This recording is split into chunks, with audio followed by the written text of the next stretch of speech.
I'm a 911 dispatcher, a little girl kept repeating, he's wearing Daddy's skin. The clock on my monitor showed 2:47 a.m. when the call came in. I'd been a 911 dispatcher for 12 years, and I thought I'd heard everything. Every possible horror, every conceivable emergency, every type of human suffering had passed through my headset. But nothing, absolutely nothing, could have prepared me for what I was about to hear that night. My name is Sarah Chen, and I work the graveyard shift at the Portland Emergency Communications Center. The night shifts are usually a mix of domestic disputes, drunk drivers, and medical emergencies. Sometimes we get the occasional break-in or assault. But this one particular call still haunts me to this day. The line clicked open, and at first all I heard was breathing. Not heavy breathing like someone in distress, but soft, careful breathing, like someone trying to be very, very quiet. 911, what's your emergency? I said in my practiced calm voice. There was a pause, then a small voice whispered, the monster is wearing Daddy's skin. My fingers froze over the keyboard. In 12 years I had heard children call about all sorts of things.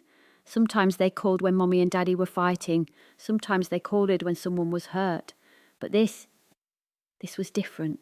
There was something in the child's voice, a kind of hollow terror that made the hair on the back of my neck stand up. Sweetie, can you tell me your name? I asked, already dispatching units to the address that popped up on my screen.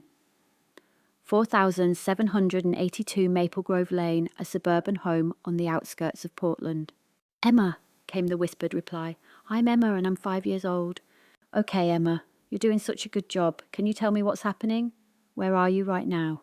I'm in my closet. Mummy told me to hide in the closet and call 911. She said not to come out no matter what. I could hear something in the background now, a strange scraping sound, like something being dragged across a wooden floor. Emma, is your Mummy there with you? No, Mummy ran away. The thing that looks like Daddy was chasing her. My blood ran cold. Emma, when you say the thing that looks like Daddy, what do you mean? There was another pause, and when she spoke again, her voice was even smaller, even more terrified. It's wearing his skin, but it's not him. Its eyes are wrong. They're black, all black, and when it smiles there are too many teeth. I had been typing furiously, relaying all this information to the responding units. 2 patrol cars were already en route, ETA 3 minutes. But 3 minutes can be a lifetime in situations like these. Emma, I need you to stay very quiet in that closet, okay? The police are coming to help. They'll be there very soon. It's looking for me, she whispered. I can hear it walking around. It keeps calling my name, but it's not Daddy's voice. It sounds like Daddy, but there's something else underneath, like 2 voices at the same time. The scraping sound was getting louder now, and I could hear footsteps slow and deliberate. Emma Sarah, where are you, my little princess? The voice that came through the phone made my skin crawl. It did sound like 2 voices, one normal one that seemed to reverberate from somewhere much deeper, much darker. That's it, Emma breathed into the phone. That's the thing wearing Daddy's skin. Stay quiet, Emma, don't answer it. It killed Mr. Whiskers, she said suddenly. I saw it from the stairs. It opened its mouth really wide, wider than mouths should open, and it ate him in one bite. Then it looked up and saw me, and its face started to change. What do you mean it started to change? The skin started moving like there were worms underneath, and its smile got bigger and bigger until I could see all the teeth in the back rows, and rows of them like a shark. The footsteps were getting closer now. I could hear doors opening and closing. Emma, sweetie, I found you, the dual-voiced thing called out. Come out and give Daddy a hug. Don't move, Emma. Don't make a sound. It's outside my door, she whispered so quietly I could barely hear her. I can see its shadow under the crack. I watched the clock. 2 minutes until the units arrived. 2 minutes that felt like 2 hours. The door to Emma's room creaked open. I could hear it through the phone, that long drawn-out sound of hinges that needed oil. I know you're in here, Emma. I can smell you. You smell like fear and bubblegum shampoo. Emma made the tiniest whimper and immediately clamped her hand over her mouth. But it was too late. There you are. The closet door was ripped open and Emma screamed. It was the kind of scream that tears through you, the kind that speaks of pure primal terror. No, please, you're not my daddy, you're not my daddy. Of course I am, sweetie, just come here and... The thing's voice cut off, suddenly replaced by a sound I can only describe as a roar mixed with static, like a broken television, turned up to maximum volume. Emma screamed again and I could hear crashing things being thrown or knocked over. Units are 30 seconds out, Emma, run, if you can get out of the house. Through the chaos I heard the most horrible sound, wet and tearing, like fabric being ripped but meatier, more organic. The thing that was pretending to be her father let out another one of those static roars, and suddenly I could hear a woman's voice. "Emma, run, run!" "Mummy." More crashing. More of those terrible wet sounds, and then the piercing wail of sirens. The cavalry had arrived. "Emma, the police are there. Can you get to them?" I heard gunshots, multiple gunshots, officers screaming. More of those impossible roars. The phone went dead.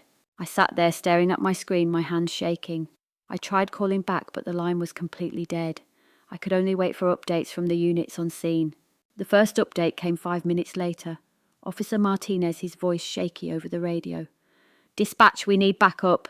We need God. I don't know what we need. Send everyone. Send everything." "Officer Martinez, what's your status? What's happening?" "The suspect here, I don't know what it is. We shot it 15 times centre mass and it just smiled at us. Then its face started to melt off like wax. There's something underneath, something that shouldn't exist." More units were dispatched. The SWAT team was called in. When they finally managed to subdue the creature, and I use that word deliberately, creature, they found Emma hiding in the basement with her mother. Both were injured but alive. The thing wearing her father's skin was never properly identified. The official report, the sanitized version that was filed away, said it was a drug-induced psychotic break that David Morrison had suffered from a rare hallucinogenic reaction that had caused extreme behavior and unusual physical symptoms. But those of us who were there that night, who heard the sounds, who saw the evidence, we knew better. They found David Morrison's body 3 days later, buried in the basement wall. He had been dead for at least a week, which meant that thing had been living in that house pretending to be him for 7 days before Emma noticed something was wrong. 7 days of it going to work at his office, 7 days of it sleeping next to his wife, 7 days of it tucking Emma into bed each night. The forensic team found something else in that basement too. Tunnels. Old tunnels that seemed to go on forever deeper than any basement had a right to go. They were filled with a substance that couldn't be identified, something organic, but not matching any known biological material. The tunnels were sealed with concrete on the mayor's direct orders. But here's what really keeps me up at night. In the weeks that followed, we started getting more calls. Similar calls. Children whispering about mummy or daddy acting strange, about too many teeth, about skin that moved wrong, about voices that sounded like two people talking at once. The calls always came from different parts of the city, no pattern we could detect. Sometimes we'd get there in time, sometimes we wouldn't. The bodies we found, the real bodies, were always discovered later, always hidden, always dead for days or weeks before the thing wearing their skin was discovered. I lasted another 6 months after the Emma Morrison call, before I had to take a leave of absence. The official diagnosis was PTSD, and maybe that's all it was, but sometimes late at night when I'm lying in bed and I hear my husband get up to use the bathroom, I listen to his footsteps. I listen to his breathing when he comes back to bed.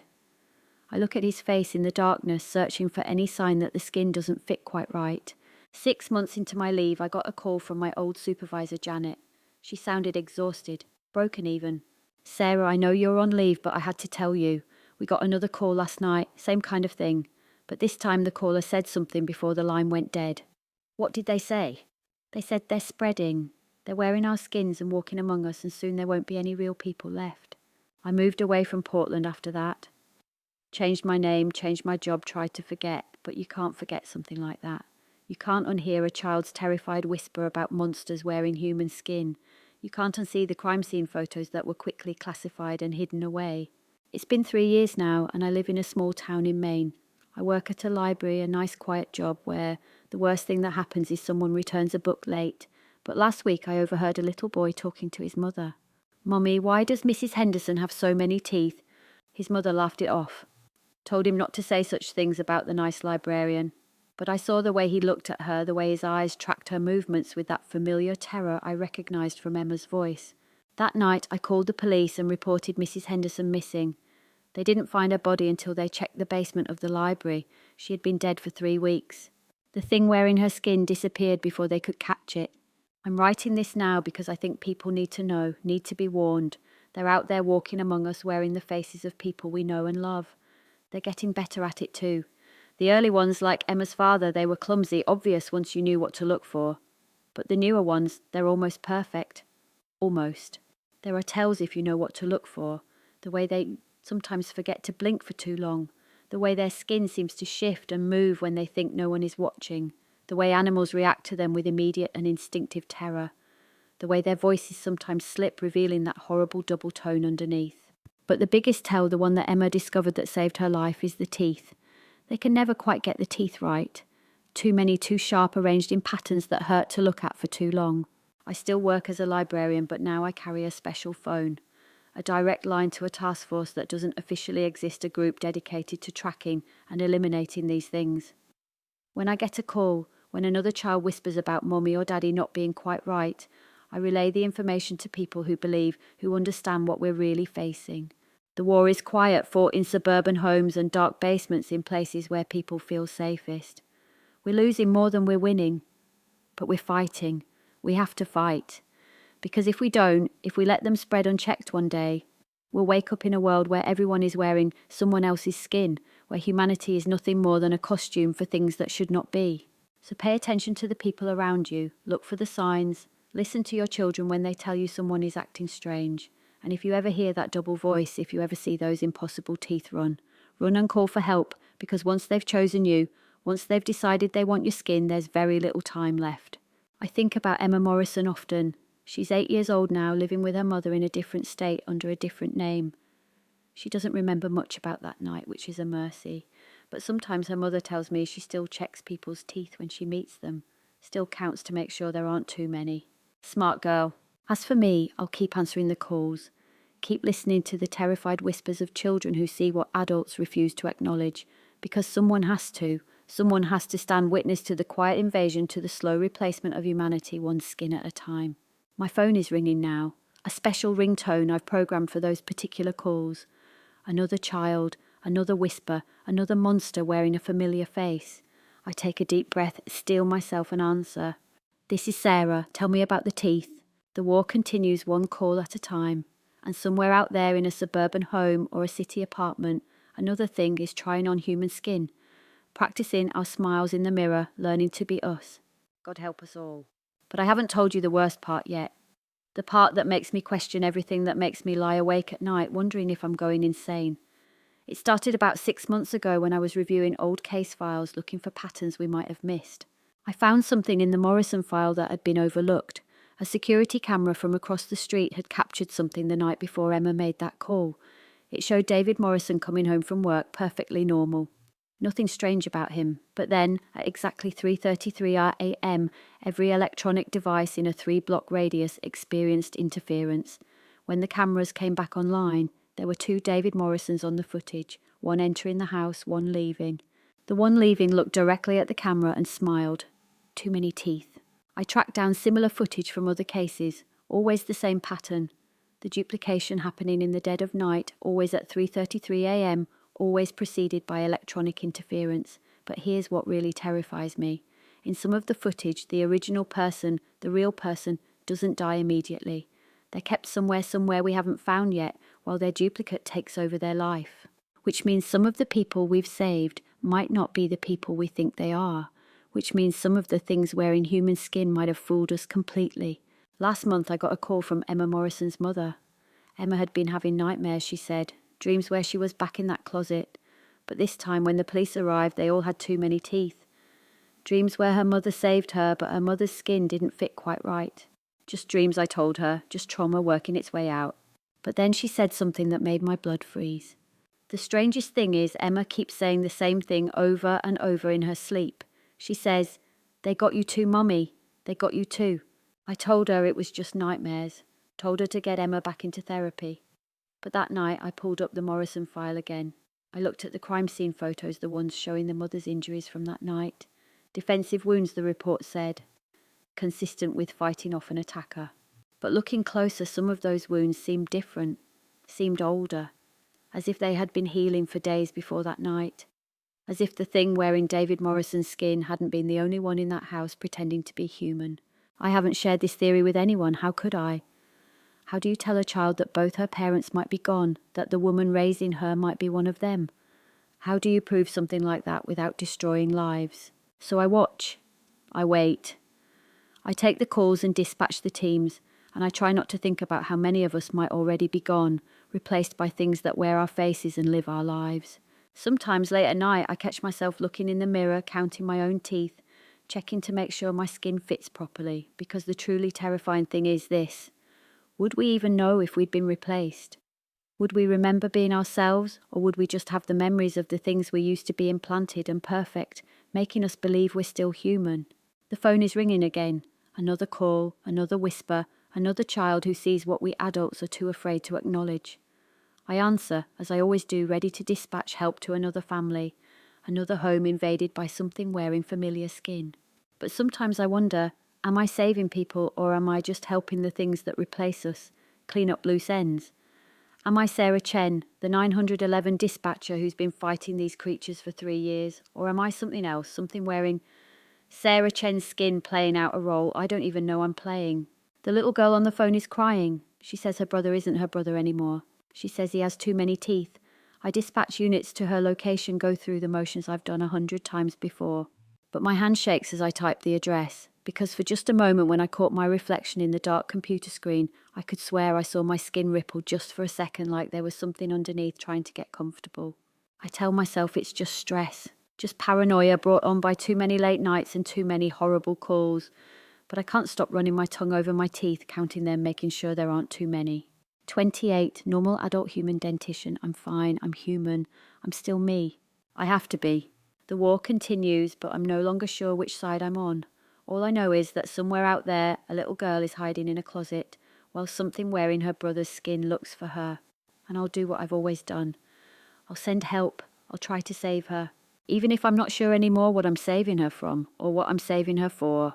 The calls never stop. The whispers of frightened children have become the soundtrack to my life.